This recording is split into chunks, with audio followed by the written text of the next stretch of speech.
خوشخبری یہ ہے ثم تکون خلافۃ علی منہاج النبوہ، پھر ایک دور آئے گا خلافت علی منہاج النبوہ کا۔ یہ محمد الرسول اللہ کی نوید ہے، وہو صادق المصدوق، وہ سچے ہیں، ان کی صداقت پر خود اللہ گواہ ہے، لہذا وہ دور آ کر رہے گا، اس میں کسی بھی بندہ مومن کے لیے کسی شک و شبے کی کوئی گنجائش نہیں۔ اگلی حدیث اگلی سنیے، اب جب یہ دور آئے گا تو عالمی ہوگا، جیو ورلڈ آرڈر نہیں ہوگا، جسٹ ورلڈ آرڈر ہوگا۔ یہ نیو ورلڈ آرڈر NWO، حقیقت میں جیو ورلڈ آرڈر ہے JWO، لیکن اسی کو بدلنا ہے جسٹ ورلڈ آرڈر آف اسلام، اور وہ گلوبل ہوگا۔ دو حدیثوں کا تذکرہ کر دوں۔ حضرت ثوبان حضور کے ایک آزاد شدہ غلام تھے، وہ روایت کرتے ہیں، مسلم شریف کی روایت ہے، یہ صحیحین میں فرماتے ہیں کہ حضور نے ارشاد فرمایا ان اللہ زوالی الارض فرائیت مشارقها ومغاربها وان امتی سیبلغ ملکها ما زوی لی منها، رواہ مسلم رحمہ اللہ۔ حضور فرماتے ہیں اللہ تعالیٰ نے میرے لیے پوری زمین کو لپیٹ دیا، یہاں تک کہ میں نے اس کے سارے مشرق دیکھ لیے، سارے مغرب دیکھ لیے، اور سن لو مجھ سے، ٹیک اٹ فرام می، میری امت کی حکومت ان تمام علاقوں پر قائم ہو کر رہے گی جو مجھے زمین کو لپیٹ کر اور سکیڑ کر دکھا دیے گئے۔ گلوبل ہوگی کہ نہیں؟ دوسری حدیث سنیے، یہ پھر مسند احمد ابن حنبل کی ہے۔ حضرت مقداد ابن اسود رضی اللہ تعالی عنہ فرماتے ہیں حضور نے فرمایا لا يبقى على ظهر الارض بيت وبر ولا مدر الا ادخله الله كلمة الاسلام بعز عزيز وذل ذليل اما يعزهم الله فيجعلهم من اهلها او يذلهم فيدونون لها۔ یہ ہے حدیث مسند احمد ابن حنبل کی۔ اور حضرت مقداد فرماتے پھر میں نے کہا اچھا تب تو ہو جائے گی وہی بات وَيَكُونَ الدِّينُ كُلُّهُ لِلَّهِ، دین کل کا کل اللہ کے لیے ہو جائے گا۔ حدیث کا ترجمہ یہ ہے کہ حضور نے فرمایا روئے زمین پر نہ کوئی اینٹ گارے کا بنا ہوا گھر رہے گا، نہ کوئی اونٹ کے بالوں کے بنے ہوئے کمبلوں کا خیمہ رہے گا جس میں اللہ تعالیٰ کلمہ اسلام کو داخل نہ کر دے۔ لیکن یہ داخلہ دو طریقے سے ہوگا، بعز عزیز و ذل ذلیل، یا صاحب عزت کے اعزاز کے ساتھ یا کسی مغلوب کی مغلوبیت کے ساتھ، یعنی یا تو اللہ تعالیٰ ان کا اعزاز فرمائے گا اور وہ کلمہ اسلام کے خود قائل ہو جائیں گے۔ جب گھر والا خیمے والا اسلام لے آئے گا تو اسلام اس کے گھر میں داخل ہوگا، اس کو بھی عزت نصیب ہوگی۔ وَلِلَّهِ الْعِزَّةُ وَلِرَسُولِهِ وَلِلْمُؤْمِنِينَ، عزت تو حق ہے اللہ کا، اس کے رسول کا اور اہل ایمان کا۔ اور اگر وہ اسلام قبول نہیں کرے گا تو یوت الجزیۃ عن ید وہم صاغرون، چھوٹے ہو کر رہنا پڑے گا، جزیہ دینا ہوگا، اسلام کی بالادستی قبول کرنی ہوگی۔ بتائیے اس کے بعد بھی کوئی شک ہے؟ یہ ہے آسمانی نقشہ۔ یہ اللہ فرما رہے ہیں واللہ متم نورہ ویابی اللہ الا یتم نورہ لیظہرہ علی الدین کلہ ولو کرہ المشرکون، یہ اللہ کا فیصلہ ہے۔ ادھر یریدون لیطفئوہ ہے، یہ زمینی نقشہ ہے۔ اب شکل کیا ہے؟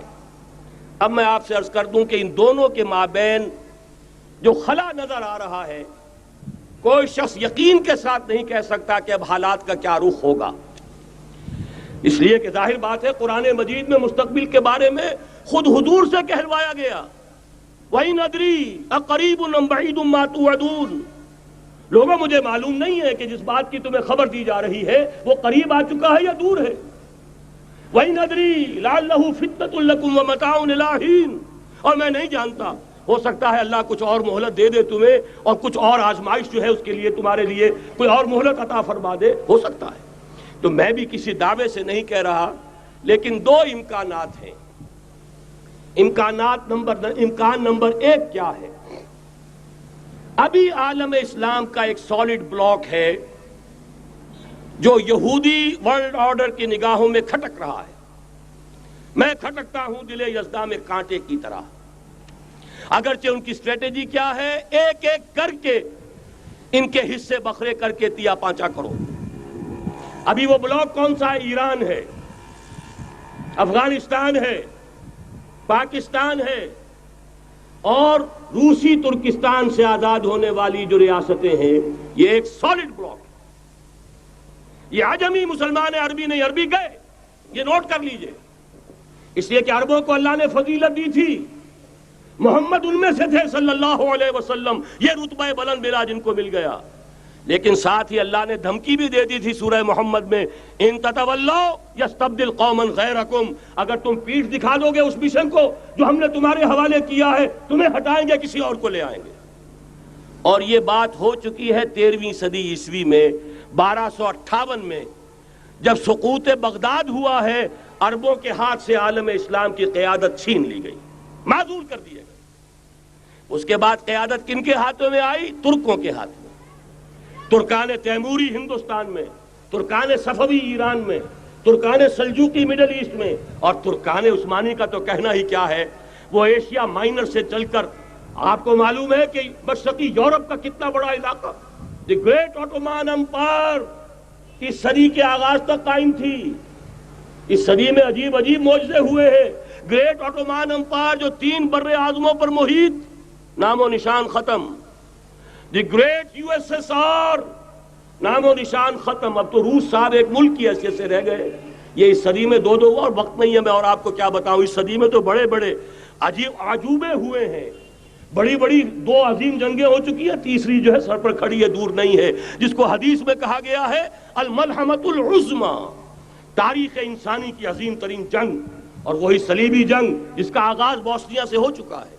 بہرحال اس وقت جو میں کہہ رہا تھا، ورنہ میرے پاس تو یعنی یہ کہ درد دل کہنے کے لیے وقت نہیں ہے، مجھے اپنی بات کو محدود کرنا پڑ رہا ہے، لیکن میں اب آ رہا ہوں اصل موضوع کی طرف، کہ ایک امکان تو یہ ہے کہ اس بلاک میں اسلام کا احیاء ہو، اور اس کے لیے کچھ نویدیں بھی موجود ہیں احادیث نبویہ میں۔ وہ تو آپ نے سنا ہوگا اقبال کا شعر، میرے عرب کو آئی ٹھنڈی ہوا جہاں سے، میرا وطن وہی ہے، میرا وطن وہی ہے۔ حدیث میں آتا ہے یخرج ناس من المشرق یوتئون للمہدی، یعنی سلطان ہی، مشرق سے فوجیں نکلیں گی کہ جو کہ مہدی کی حکومت قائم کریں گی۔ یہ مہدی اہل تشیع کے مہدی اور ہیں، ہمارے مہدی اور ہیں۔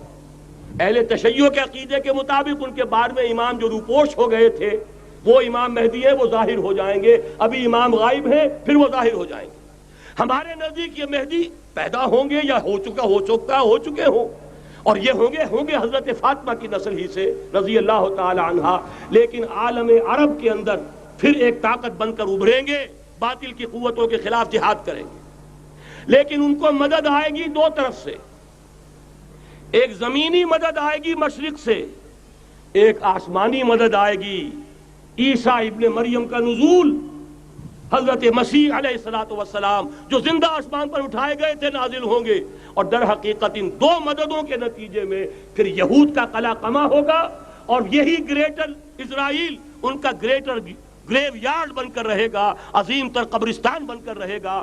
اس کی بڑی واضح حدیثیں موجود ہیں، اس کی بڑی تفصیلی خبریں موجود ہیں، یہ احادیث کی کتب کے اندر، بدقسمتی سے ہماری اس کی طرف توجہ نہیں۔ ایک تو یہ ہو سکتا ہے، اسی طریقے سے ایک اور حدیث ہے، یخرج من خراسان رایات سود، اور یہ مسلم شریف کی روایت ہے، نوٹ کیجئے گا، نہیں ترمذی شریف کی روایت ہے، یخرج من خراسان رایات سود لا یردها شیء حتی تنصب بإیلیا، اور خراسان حضور کے زمانے میں آج کے افغانستان کا نام تھا۔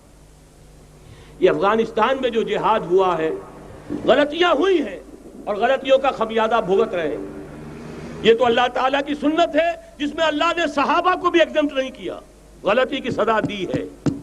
35 صحابہ کی غلطی غزوہ احد میں ہوئی، جہاں سے حکم تھا کہ مت ہٹنا، 50 میں سے 35 ہٹ گئے، نتیجہ کیا نکلا؟ فتح شکست میں بدل گئی، 70 صحابہ شہید ہو گئے۔ اللہ تعالیٰ نے فرمایا وَلَقَدْ صَدَقَكُمُ اللَّهُ وَعْدَهُ إِذْ تَحُسُّونَهُم بِإِذْنِهِ حَتَّى إِذَا فَشِلْتُمْ وَتَنَازَعْتُمْ فِي الْأَمْرِ وَعَصَيْتُمْ مِن بَعْدِ مَا أَرَاكُم مَّا تُحِبُّونَ۔ مسلمانوں، ہم سے گلہ نہیں کر سکتے، ہم نے اپنا وعدہ سچا کر دکھا دیا تھا، جبکہ تم انہیں گاجر مولی کی طرح کاٹ رہے تھے، لیکن جب تم ڈھیلے پڑ گئے، تم نے ڈسپلن کو توڑا، تم نے اختلاف کیا، تو سزا دی ہم نے۔ تو اگر صحابہ کرام رضوان اللہ تعالی علیہ مجمعین، خیر الناس بعد الانبیاء، پوری نوع انسانی کے اندر انبیاء کے بعد بلند ترین انسان، اگر ان کی بھی غلطی کا خمیازہ جو ہے اللہ نے چکھایا، کیوں چکھایا؟ ضروری تھا، آئندہ کے لیے سبق ہو جائے۔ یہ وَلِيُمَحِّصَ مَا فِي قُلُوبِكُمْ، تاکہ تمہارے دلوں کے اندر اگر کہیں کوئی کھوٹ ہے اور پاک کر دیں ہم۔ اس لیے بہرحال غلطیاں ہوئی ہیں افغانستان میں، ایک امام کے ساتھ بیعت نہیں تھی، بلکہ بدقسمتی اور بڑھ کر یہ ہے بیعت کر کے توڑ دی۔ عبد الرسول سیاف صاحب کے ہاتھ پر ہمارے پاکستان کے 7 گروپ جو تھے، انہوں نے عین حرم میں بیٹھ کر بیعت کی اور پاکستان آ کر بیعت توڑ دی۔ سزا اس کی مل رہی ہے، آپس کی خانہ جنگی یوں ہی نہیں ہو رہی، کوئی سبب ہے، لہذا یہ سزا تو ملے گی، لیکن جتنا خون یہاں پر خلوص کے ساتھ دیا گیا ہے اس کی مقدار بھی کم نہیں ہے۔ یہاں سے خیر برآمد ہوگا۔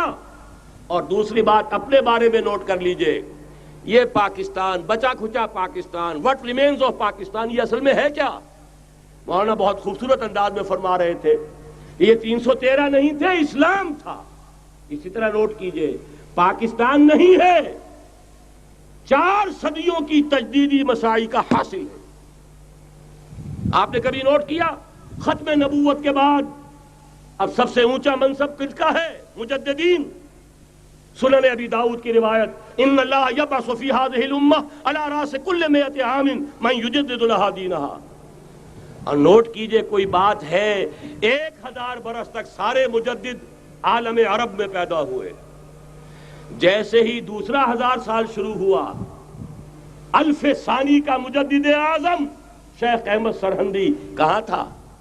صنم خانہ ہند میں حاضر ہوا۔ میں شیخ مجدد کی لحد پر، وہ خاک کے ہے زیر فلک مطلع انوار، گردن نہ جھکی جس کی جہانگیر کے آگے، جس کے نفس گرم سے ہے گرمی اعراض۔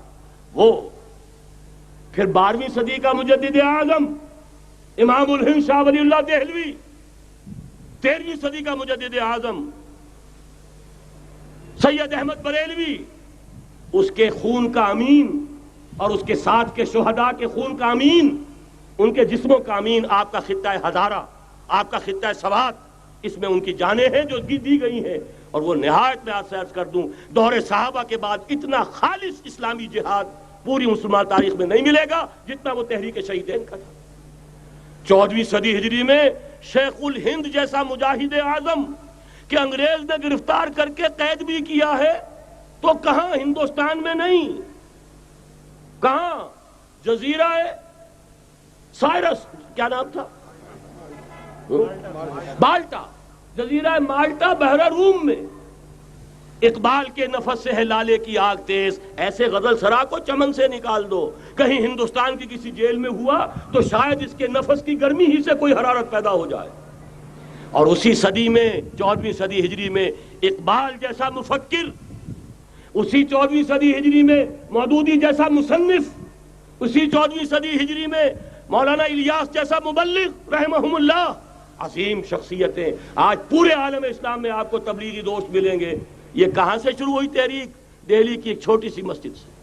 وہ مسجد بنگلے والی اب تو بڑی عالیشان ہو گئی ہے، جب وہاں شروع ہوا تھا کام بڑی چھوٹی سی مسجد۔ یہ سارے کام یہاں کیوں ہوئے؟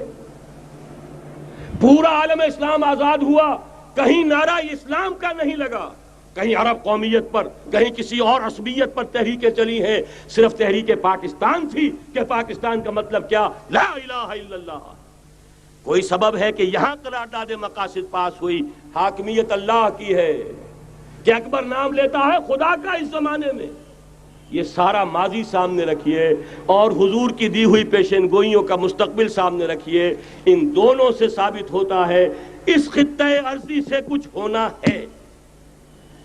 اگرچہ بھٹکے ہوئے ہیں، لیکن کبھی بھولی ہوئی منزل بھی یاد آتی ہے راہی کو، اور بھٹکے ہوئے آہو کو پھر سوئے حرم لے چل۔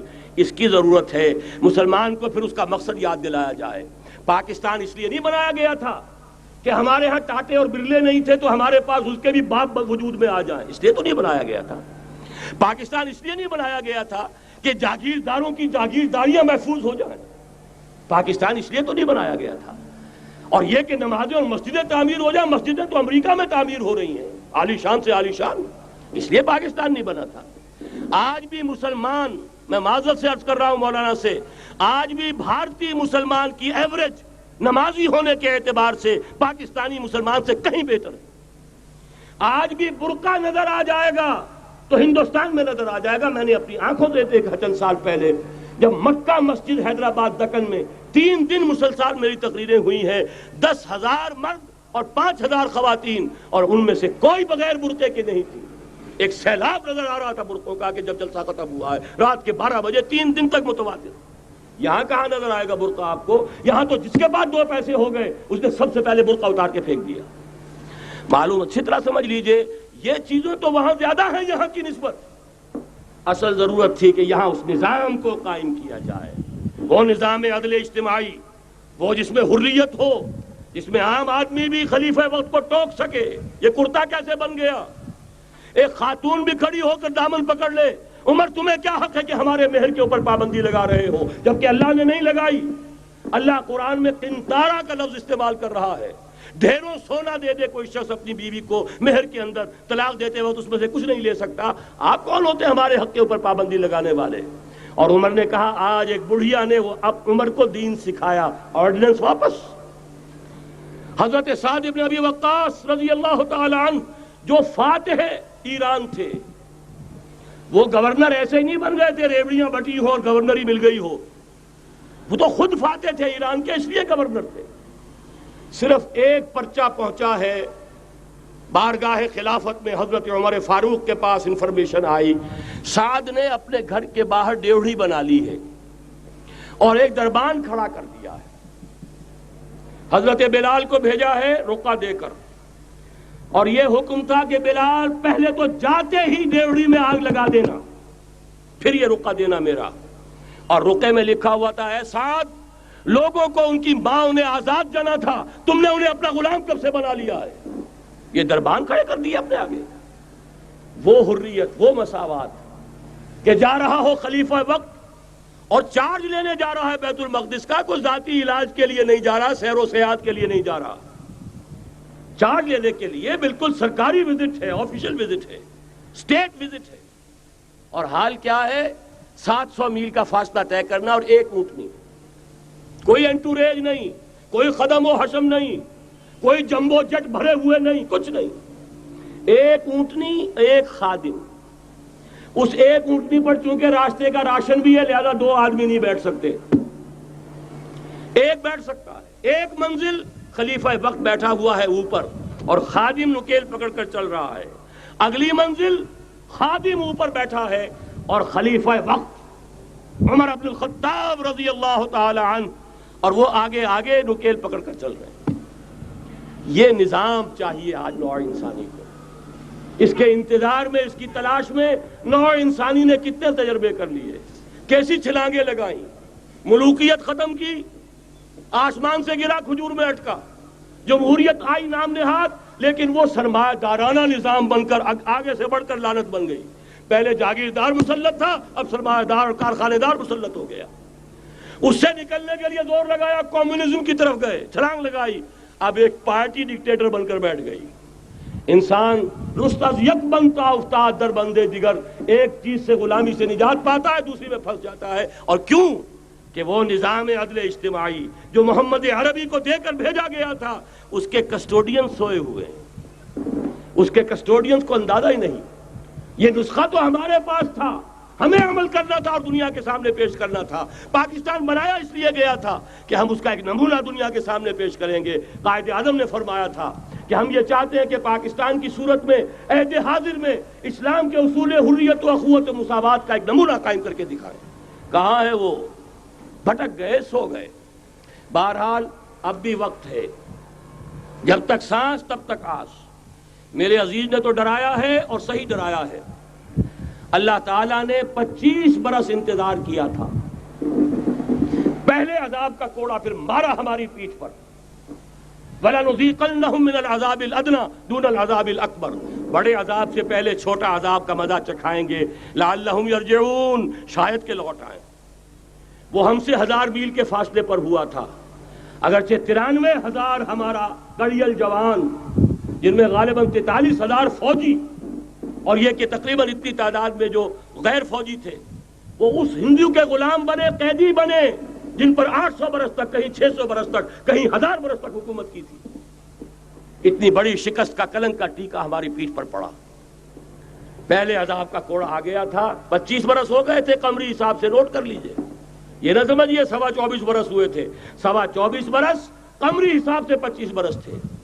اور اب نوٹ کر لیجئے اگلے 25 برس کے پورے ہونے میں اگلے رمضان کی 27 تاریخ تک صرف مہلت ہے، نصف صدی پوری ہوا چاہتی ہے۔ کوئی عجب نہیں اس عذاب الادنا کے بعد ہم جاگے نہیں، ہوش میں نہیں آئے، کوئی عجب نہیں کہ بڑے عذاب کا کوڑا ہماری پیٹھوں پر برس جائے۔ لیکن مجھے یہ یقین ہے، نوٹ کر لیجئے، اگر یہ دوسرا امکان ہو گیا، خدا نہ خواستہ اللہ کے عذاب کا کوڑا ہماری پیٹھ پر برسا، مجھے یقین ہے اللہ ہندوؤں کو مسلمان بننے کی توفیق دے گا، لیکن اسلام کا بول بالا اسی خطے سے ہوگا۔ تاریخ میں یہ ہو چکا ہے آیا فتنہ تاتار کے افسانے سے، پاسباں مل گئے کعبے کو صنم خانے سے۔ تاتاریوں کے ہاتھوں کروڑوں مسلمان قتل ہوئے، لیکن اسلام نے تاتاریوں کو فتح کر لیا، اور پھر اسلام کا مسلمانوں کا دوسرا دور عروج انہی تاتاریوں کی مختلف شاخوں کے تحت ہوا۔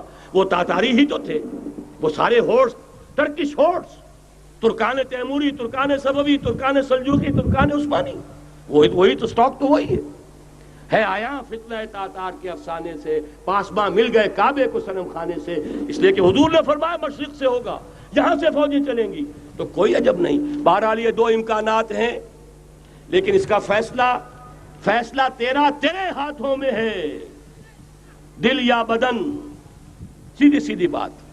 اگر تو اب بھی ہم ٹھیک ہو جائیں، جاگ جائیں، ہوش میں آ جائیں، قوم یونس کی طرح توبہ کر لیں، تو بغیر عذاب کے کوڑے کے رحمت خداوندی ہم پر سایہ کرے گی۔ اگر ہم نہ جاگے تو وہ عذاب کا کوڑا آئے گا۔